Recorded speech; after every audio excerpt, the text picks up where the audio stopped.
حضرت عمر فاروق رضی اللہ تعالیٰ عنہ کا بیٹا مصر سے پیسے کما کے لایا تو جناب عمر نے بلایا، فرمایا بیٹے اتنی تو تیرے پاس راس ہی نہیں تھی، تھوڑے سے تو پیسے لے کے گیا تھا، اتنی کمائی کیسے ہو گئی؟ اتنے تو پیسے نہیں تھے صاحب، کہاں سے کمائی لائے؟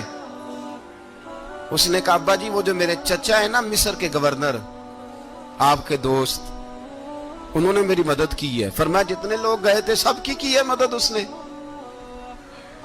کہا نہیں صرف میری کی۔ فرمایا تیری کیوں کی؟ تیری کیوں کی؟ کہا حضور آپ کے دوست ہیں۔ فرمایا چپ کر، حضور انہوں نے مجھے اتنے پیسے دیے، میں نے کاروبار میں ڈالے تو نفع آیا تو میں ان کی رقم دے کے۔ فرمایا خاموش ہو جا، باقی جتنے لوگ گئے تھے سب کی مدد کی اس نے؟ کہا نہیں حضور صرف میری کی۔ فرمایا اس نے تیری مدد نہیں کی، اس نے خلیفہ کے بیٹے کی مدد کی، اس لیے کہ وہ خلیفہ کو اپنے حق میں نرم کر سکے۔ فرمایا آدھا مال تیرا ہے، آدھا مال غنیمت کا ہے، مال خزانہ کا ہے، مسلمانوں کا ہے، اس لیے کہ تو جو وہاں سے مال کما کے لایا ہے وہ اپنے باپ کے خلیفہ ہونے کی وجہ سے کما کے لایا ہے، لہذا رکھ ادھر۔ یہاں کہتے ہیں کدھر سے آیا، کیسے آیا، کون سا حساب دیں، کیا کریں؟ او بھائی حضرت عمر رضی اللہ تعالیٰ عنہ کا اپنی اولاد کے بارے میں یہ رنگ ہے۔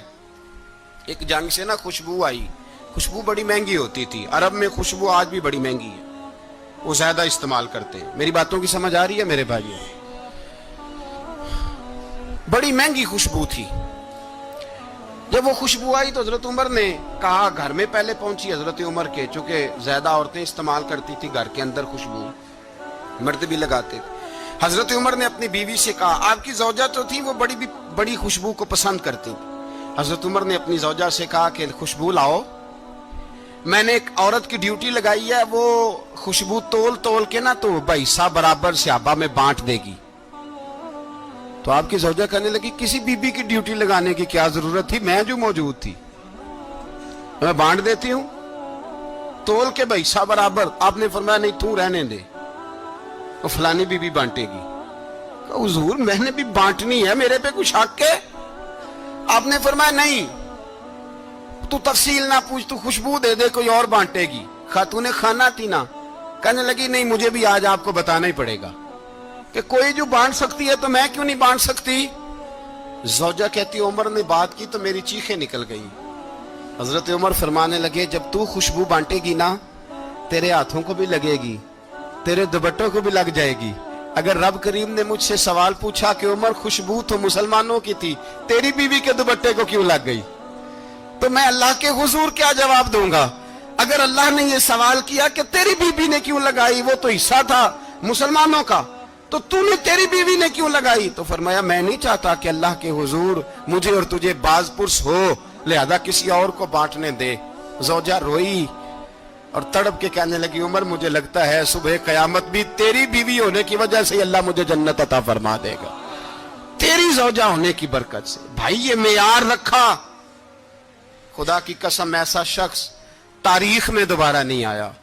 اتنا بڑا آدمی، اتنا بڑا شخص، اتنا بڑا آدمی، اور پھر رنگ یہ ہے کہ عمر 22 لاکھ مربع میل کا حکمران، 22 لاکھ، اور کھجور کے درخت کے نیچے مٹی کا ڈھیلا لے کے سو گئے ہیں، پرواہ کوئی نہیں، کوئی مسئلہ ہی نہیں۔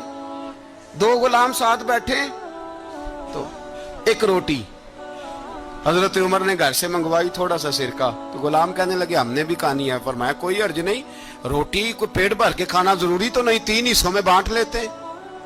ایک آدمی آیا ہوا تھا مصر کا رہنے والا ملنے کے لیے، اس نے پوچھا عمر کدھر ہے، تو کہا وہ ادھر جاؤ مسجد میں بیٹھے ہوں گے، اور واپس آیا تو کہنے لگا وہاں تو 3 غلام بیٹھے ہیں، ایک روٹی بانٹ کے کھا رہے ہیں، لگتا ہے کئی دنوں سے روٹی نہیں ملی۔ کہا 3 غلام تو کوئی نہیں، وہاں 2 ہی تھے، تیسرے تو امیر المومنین تھے۔ اس نے کہا نہیں 3 غلام ہیں، کپڑے بھی ایک طرح کے پہنے ہوئے ہیں، بلکہ 2 کے تو پھر صحیح ہیں، تیسرے کے تو زیادہ ماڑے ہیں، کپڑے بھی ایک طرح کے، کھانا پینا بھی ایک طرح کا، اور ان کا نشست برخاست بھی ایک طرح کی ہے، لہذا کوئی فرق نہیں۔ حضرت ابو ہریرہ کہتے ہیں میں لے کے آیا، اور جناب عمر کو جب میں نے کچی زمین میں تامت سمیٹ بیٹھے دیکھا تو میں رو پڑا۔ میں نے اس مصر سے آنے والے کو کہا تو اس کے جلوے دیکھ، اگر اس کی ذات میں اتنا حسن ہے تو محمد عربی کا مقام کیا ہوگا؟ یہ مقام غور ہے۔